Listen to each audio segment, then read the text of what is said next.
안녕하세요. 글로벌 오토뉴스 최영석입니다. 오늘은 2025년 초 현 시점에서 자율주행차는 도대체 어느 정도 와 있는가에 대해서 좀 짚어보고자 합니다. 저는 자율주행차에 관해서 여러 번 이야기를 했고, 테슬라의 사이버캅이 등장했을 때 그랬고, 웨이모어하고 바이두의 로보택시에 관해서 이야기를 했었습니다. 항상 저는 기본적으로 레벨 5는 20세기, 21세기에는 이루어질 수 없다라고 하는 인공지능 학자를 중심으로 한 현지 엔지니어들 이야기를 주로 믿는다는 이야기를 했었습니다. 근데 저는 사실은 이게 지금 우리가 말하는 자율주행차, 그러니까 내가 스티어링 휠을 잡지 않고 도로를 달릴 수 있는 차에 대해서 가장 먼저 제가 경험했던 게 2013년 독일 뮌헨에 가서 BMW 5 시리즈의 시험용 차를 동승석에서 시승을 같이 한 적이 있었습니다. 그때 이제 일반 도로에서는 할 수 없었고 고속도로에 진입한 상황에서 차선 변경도 가능했고 속도 조절도 가능했고 상당히 놀랐던 경험이 있었는데 그때 BMW 엔지니어들은 앞으로 10년 내지 15년 정도 지나야 가능할 것이다라고 얘기했었습니다. 두 번째 타본 게 2016년에 볼보의 플래튼 주행, 그러니까 대열 주행, 그 대형 택시 트럭들이 고속도로에서 열지어 다니면서 맨 앞 차에는 운전자가 있지만 그 다음 차부터는 운전자가 없는 그런 상태로 가는 이 대열주행을 시험에도 참석을 했었는데 그때 볼보 엔지니어들은 3, 4년, 4, 5년 정도 지나면 실용화 될 것이다 했습니다. 그런데 볼보는 그 실험을 올해부터 시작합니다. 시험 주행을. 그만큼 어렵다는 얘기입니다. 그리고 이후로 2016년에 테슬라가 일론 머스크가 나는 1년 후에 완전 자율주행을 선보이겠다라고 말을 했고 그로부터 8년이 지났는데 그는 여전히 다시 1년 후를 부르짖고 있었습니다.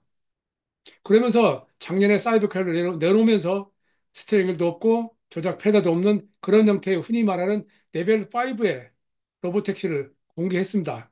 그에 대해서는 의문을 제기했죠. 현실적으로 불가능하다.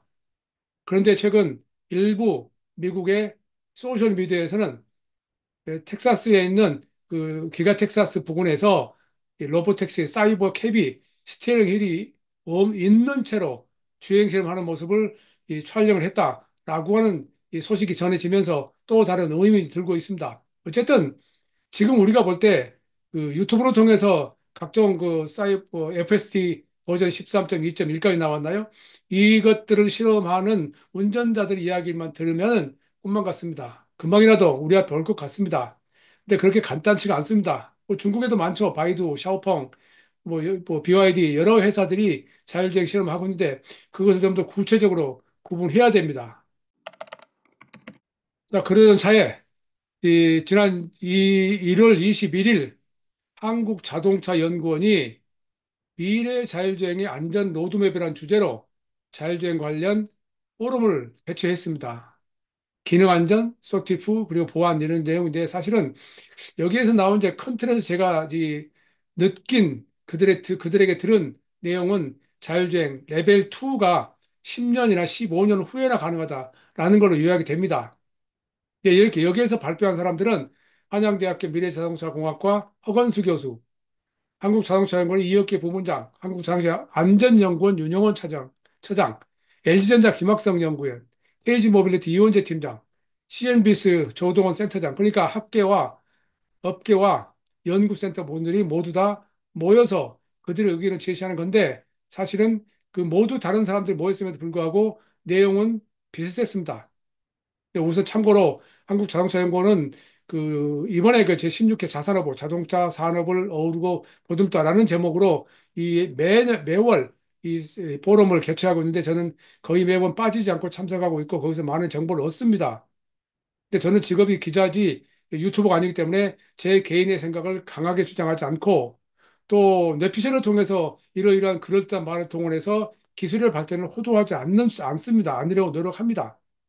네, 이번에 그 제가 여러분들 말씀드리기 전에 우선 자율주행차는 이미 미국의 SAE, 미국 엔지니어링 협회가 제시한 이 5단계로 구분하죠. 레벨 1, 2, 3, 4, 5 하는데 저는 이것에 대해서 no feet, 발 떼고, no hands, 손 떼고, no eyes, 눈 떼고, 헤드 생각하지 않고 그리고 아예 운전자가 없는 그런 상태의 레벨 5까지 구분한다라고 하는 이런 기준에 동의를 하고 여기서 기준은 레벨 2까지는 모든 책임은 운전자이겠습니다. 레벨 3부터는 그게 달라지는데 지금 레벨 2에서 3 넘어가는 게 아주 힘든 상황이 되고 있는 것이 현실입니다. 근데 여기서 이제 우리가 짚할 것은 이 데이터는 한양대 미래자동차공학과 허건수 교수의 발표자를 그대로 가져온 건데요. 허건수 교수가 말한 대로 지금 자율주행차는 양산형 레벨 2 운전 자동화, 레벨 3 자율주행차 이렇게 구분하는 게 하나 있고 두 번째로 서비스형 레벨 4 자율주행차로 구분해야 된다. 이제 사실은 이 내용은 제가 그동안 그 다른 방법으로 말해 왔었는데 이 허건수 교수가 이것을 구체적으로 이렇게 정리를 해 줬습니다. 그러니까 우선 저 수행 주체, 운전은 수행 주체, 모든 주체는 레벨 2 양산형 레벨 2까지는 운전자에게 있고요. 레벨 4 서비스형 레벨 4는 시스템하고 운영자에게 있습니다. 그 로보택시를 운영하는 회사에 있다는 얘기죠. 대상 승객은 운전자가 포함된 탑승객이라는 것이 일반 레벨 2, 그리고 불특정 다수는 서비스형. 그 주행 조건도 일반 구역이 레벨 2, 고속도로, 자동차 전용도로. 그리고 이 서비스형 레벨 4는 지정도로, 폐쇄도로, 관광지 등 이제 특정 지역을 한정된다는 것이고요. 이제 개발업체는 대부분 이제 OEM들이 주로 하고 있고요. 자동차 회사들이요. 그리고 서비스형은 이 거대 빅테크 기업, 스타트업들이 하고 있는 그런 상황입니다. 예, 그에 관련 시스템은 이제 서비스형은 로보택시로 우선 나타나고 있고, 그래서는 2021년에 이 자율주행은 로보택시, 셔틀, 중장비, 농기계 등을 시작한다고 한 칼럼을 쓴 적이 있었죠. 시스템도 그 약간 다르죠. 이 레벨 2는 양산형 레벨 2는 고신뢰성 자동차 부품, 그리고 서비스형은 고성능 선행 부품. 가격도 양산형은 저가를 추구하고 서비스형은 고가일 수밖에 없다라고 하는데 허건수 교수는 지금 상황은 레벨 2 플러스, 레벨 2 플러스 플러스 여기로 가고 있고 이것이 레벨 2.99까지 가지 않느냐라는 쪽으로 정리를 합니다. 이것이 이제 우리가 일반적으로 이런저런 것을 다 무시하고 이 내 감정을 가지고 그 느낌을 그대로 전달하는 것을 그대로 받아들여서는 안 된다는 것을 말하는 거죠. 허건수에서 또 다른 또 다른 말로 레벨 3는 낙관적으로 2030년 후에나 등장할 것이라는 말을 합니다. 이 이야기는 CNBC의 그 연구원도 같은 말을 했었는데요. 현 상황에서 레벨 2는 미국에서는 BMW, 닛산, 토요타, 렉서스, GM, 벤츠, 테슬라, 링컨 등이 지금 등록이 되어 있고요. 레벨 3는 메르세데스 벤츠 한 대뿐입니다. 중국에는 테슬라하고 유럽에도 테슬라하고 BMW가 레벨 2가 돼 있고요. 양산형에서 레벨 3는 이 벤츠하고 BMW가 지금 등록이 돼 있는데 이 역시 마찬가지로 특정 조건에서 한정된 속도 내에서만 가능합니다.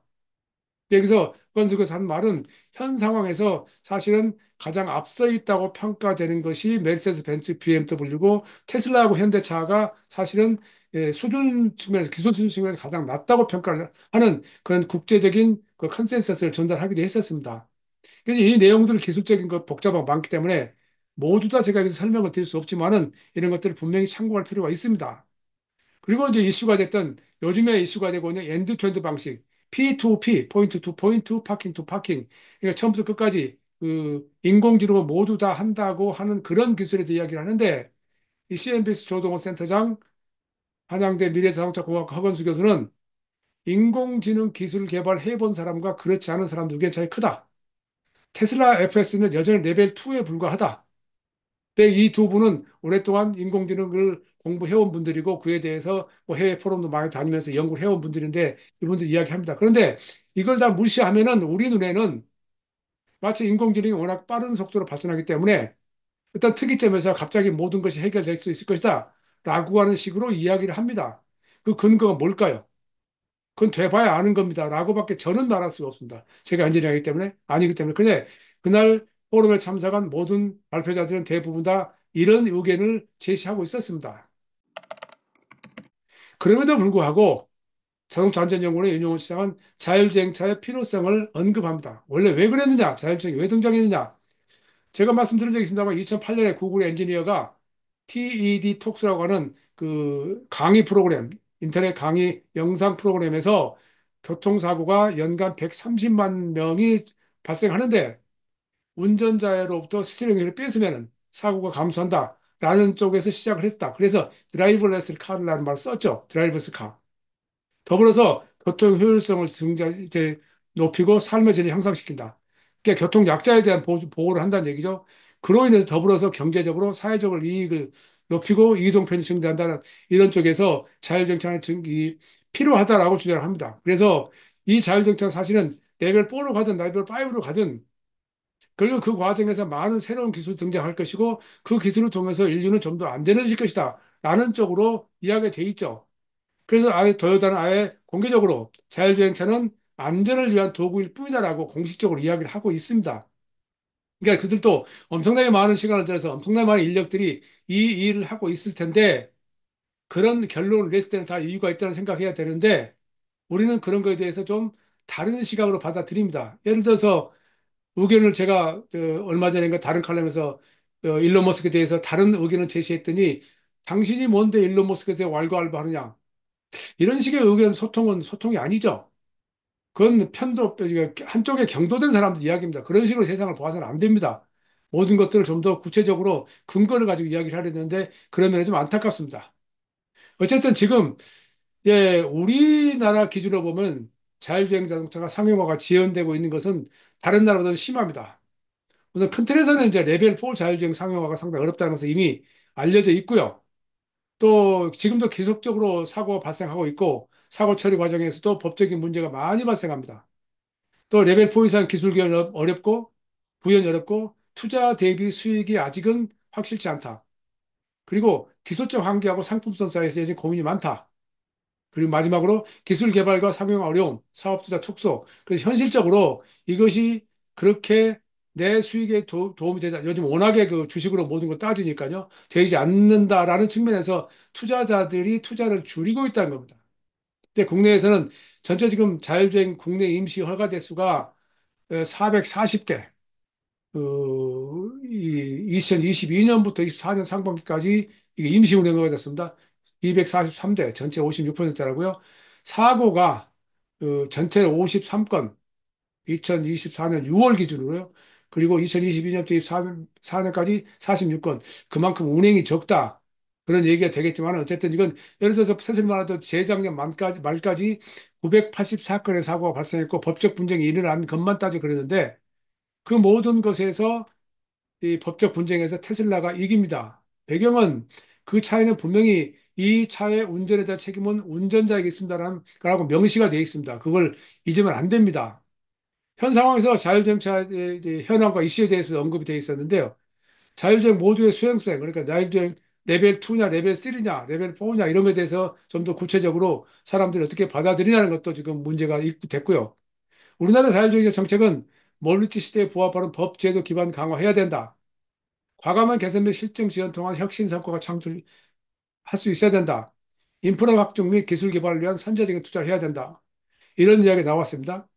그래서 현재 자율주행 상용화를 위한 정부 지원 정책에 대해서도 이야기가 나왔는데 임시운행 제도가 있습니다. 이건 2016년 2월에 시작됐고요. 이 동일 자율주행차 임시운행 허가 자체가 간소화됐고 그게 2018년 신속 허가제로 바뀐 게 2023년 10월 임시운행기간 연장 기간이 임시운행기간 연장한 게 2024년 12월 작년 말입니다.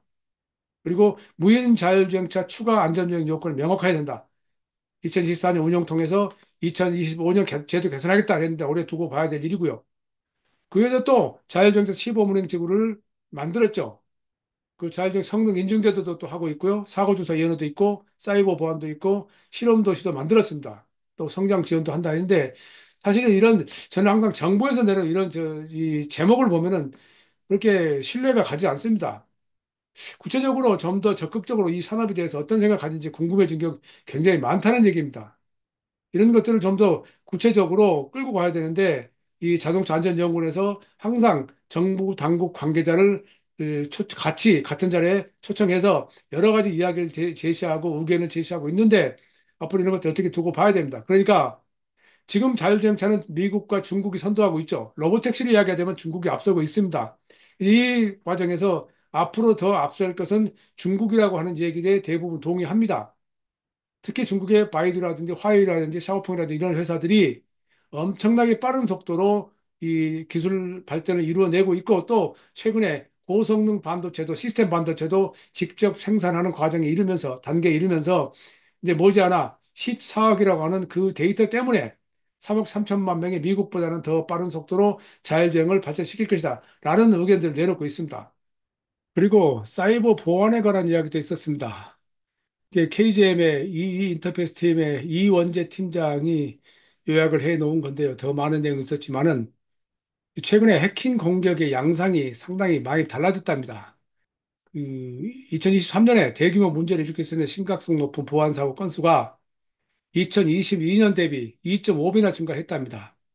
공격의 95%는 원격으로 실행되고 그중 85% 장거리 공격이었다. 사이버 공격의 60%가 블랙햇, 그러니까 컴퓨터 네트워크 및 시스템에 무단으로 액세스하는 악의적인 의도를 가진 해커를 말하는 겁니다. 블랙햇 공격자에 의해서 실행됐다. 텔레매틱스 및 애플리케이션 서비스 서버에 대한 공격이 전체 공격의 43% 차지했다. 2022년 대비 35% 증가했답니다. 또 유효 행위자 37%는 여러 OEM 자동차 업체에 동시에 표적을 삼아서 광범위한 영향을 미쳤다. 또 임포트 시스템 공격은 2023년에 거의 2배 증가해서 전체 공격의 15% 차지했다. 공격자가 이 생성형 AI를 통해서 API 문서를 탐색할 수 있으므로 특히 생성형 AI 위협에 취약하다. 우리가 이제 이 AI에 관한 이야기 많이 하는데 AI가 사실은 지금 전혀 다른 형태로 발전이 되고 있는 것은 분명한 사실이지만 그걸 해결해야 될 문제가 엄청나게 많습니다. 그걸 그냥 우리 단순히 AI가 모든 걸 다 해결할 것처럼 이야기하는 것은 분명히 문제가 있다는 게 이번에 그 포럼에 참석한 이 학자, 전문가들의 공통적 의견이었습니다. 자, 그 어쨌든 이번 행사를 통해서 제가 여러분께 전달드리고 싶은 것은 저는 기자입니다. 어쨌든 기자는 제가 전문가가 아니라 여러 현장을 취재하면서 그들의 의견을 종합해서 여러분들에게 전달하는 것입니다. 그러면 좀 더 객관적인 어떤 의견을 통해서 자신들만의 생각을 가질 수 있고 흔히 요즘 유튜브에 유행하는 뇌피셜에 의한 어떤 금방이라도 세상이 바뀔 것처럼 그런 것보다는 현실적으로 이 현장에 뛰어들어서 기술 개발을 하고 있는 사람들의 이야기를 많이 들어야 한다는 생각입니다. 저는 지금까지 수많은 자동차 회사의 기술 세미나에 주로 많이 참석을 했습니다. 물론 자동차뿐만이 아니고 다른 부품 회사도 갔고 또 뭐 학계에서 하는 것도 많이 참석을 했습니다만은 일단 기본적으로 말하면 학계나 전문가들은 상대적으로 좀 보수적인 편인 것은 분명한 사실입니다. 미국의 고속도로 교통안전국 NHTSA의 전문가들도 마찬가지입니다.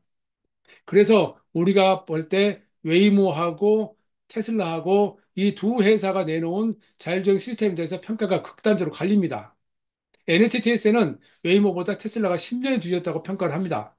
그 테슬라를 칭송하는 이들은 테슬라는 모든 것을 압도한다고 이야기합니다. 누가 맞을까요? 판단은 여러분한테 달린 게 아니라 실제 좀 더 구체적인 내용을 보고 진행되는 과정을 지켜보면서 무엇이 필요하고 우리가 해결할 게 무엇이고 어떤 자세를 가져야 하는가 하는 그런 생각이 필요하다는 저의 의견입니다. 최영석의 글로벌 인사이트 다음 시간에 뵙겠습니다. 감사합니다. 구독과 좋아요 클릭 부탁드립니다.